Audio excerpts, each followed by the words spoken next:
पवन सिंह ने कर ली अमेरिका में शादी। तो क्या खबर की जानकारी जानेंगे इस वीडियो में। उससे पहले आप चैनल पर नए हैं तो चैनल को ले सब्सक्राइब कर देना। चलते खबर की ओर। तो आप लोग को बता दें भाई लोग, पवन सिंह अमेरिका में करने वाले हैं शादी। तो क्या है देखेंगे इसी वीडियो में, तो वीडियो को लास्ट तक जरूर देखें। तो आप लोग को बता दें भाई लोग, पवन सिंह की जो ज्योति सिंह पत्नी है हो चुका है तलाक। कोर्ट में चल रहा था मामला, लेकिन अब हो गया है फाइनल। तो इसी से खुश होकर पवन सिंह की गर्लफ्रेंड पहले से थी वो लड़की, और अब कर रहे हैं अमेरिका में शादी।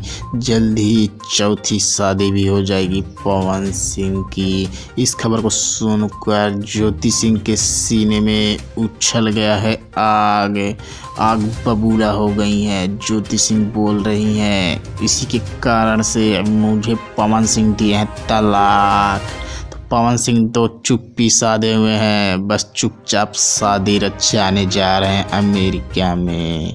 तो देखने को मिलेगी अमेरिका की दुल्हन बिहार में।